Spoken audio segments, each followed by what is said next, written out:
Dear human being, beloved soul, I welcome you to my podcast series, Conversations with the Universe. After a near-death experience, my perception of our human existence changed profoundly. I became more sensitive, with all our known senses. I feel more intensely, see people with different eyes, and often take a different perspective on life and our challenges. In my books, I share these altered perspectives and all the knowledge that has flowed through me since my near death and thus record it. For all those who are searching for something more, for the meaning of our existence here on Mother Earth. And it is now a great pleasure for me to share this knowledge with you in this way as a supplement to my books. This season I am dedicating myself to my very first work, the basics of being. I wish you many wonderful insights on your path.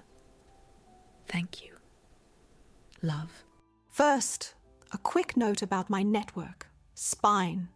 This is short for the Spiritual Network and is the first global social media network for holistic knowledge, awareness, spirituality, and above all, a bridge between providers and seekers. I invite you to join us and connect with me there. Feel free to look around, find lots of podcasts, events, healers, but above all, lots of inspiration to grow. It's free. But now let's start with today's episode. One of the greatest fears of every human being on this planet is having to spend their life in loneliness. The animal in us is a pack animal and sociable. And even the soul that you are did not come here to experience a form of mental stagnation through non-communication. That is why both animals and souls crave not to be alone. But if we look more closely, the word alone does not only have negative connotations. It is made up of two parts, all and one. On the material level, all means the universe, its vastness, its size, and its laws. On the energetic level, it means everything, all worlds, all energies. And being one with them is a very profound experience. Being one with everything means recognizing and experiencing the connection with everything that is as clearly as possible at the respective level of consciousness. The yogis of the high schools and the Buddhas experience precisely this, being one with everything and eternally connected. Although this is an incredibly enriching experience and a door to many further insights, it is only one step on the journey of life. It is important to give you a better understanding of the meaning of oneness. The sister of being alone is loneliness. They do not depend on each other, but they often appear in the same clothing. Loneliness is a way to become one with everything, but you can also be one with everything in togetherness. Being one with the universe and all living beings in it is something completely different from being lonely. But as you know, the same thing can appear different on another level. The same is true here. Being energetically one with everything can mean experiencing loneliness in gross matter. However, the feeling of loneliness does not exclude you from being connected to everything, i.e., being one. Loneliness refers primarily to the current place and time of your incarnation, because the feeling of loneliness is only possible in earthly matter. But then it is a loneliness that arises from an energy that is not integrated into society, i.e., exclusively in the judgments, perspectives, and resonances of the energy-dense plane here. How could it be otherwise? Once again, it is a special experience of separation, which can only be experienced in our world. Nevertheless, the experience of this separation and, consequently, of loneliness on the human path can also mean and bring about something very good. It is a result of duality, an extreme, a pole in duality, the middle of which must be found. Many people experience partnerships or connections at work as very energy-sapping and unfulfilling, but they know that there is only one way to change this situation: the dissolution and thus the separation of these connections. And in the next instance, that means having to choose loneliness for a certain period of time. The inner child in us that wants to be loved and the sociable person that we also are touch each other in this process and encounter fears deep within our hearts. And it is these fears that hold us back from such an experience. But we have already discussed how real and how beneficial fears can be. You should see being alone and experiencing loneliness as a very special opportunity in your life, as a chance to bring different qualities into your life for a while than you would experience in a relationship. The most beautiful gift that loneliness can give you is that you can spend a lot of time with yourself. It is therefore a wonderful opportunity to get to know yourself truly, your deepest inner self, who you really are, and why you came here to earth. The most beautiful journey in your life is the journey to yourself. Loneliness can help you open this door to yourself. You will see everything you are more clearly when you focus exclusively on yourself. And this concentration is crucial if you are looking for a way out of the unhappy world you are currently trapped in. I would even go so far as to say that being at one with yourself is an important prerequisite for appearing and acting more authentic and credible in being two, i.e., in togetherness and, consequently, in communication with other people. Because only when you truly know who you are can you encounter other people as a whole and show them your true self. So-called loneliness is an experience that you can only have here in the material world. Perhaps that is why part of you came here. Perhaps your soul wants to learn what it is like to feel separated, to experience what it feels like to be alone. What thoughts, feelings, and impulses can arise from this? You can only find answers to these questions if you give yourself the chance to have this experience. But if you always shy away from this experience out of fear, then you may be depriving yourself of a large part of the perception that is only possible here. Keep that in mind. But loneliness is not a state that promotes life in the long term. It can be very helpful at times to find yourself, but it is very unhealthy as a way of life. There can be no path to yourself without looking at yourself.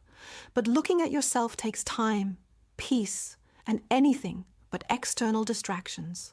That is why it is essential to experience loneliness in order to become one thing above all else, completely yourself.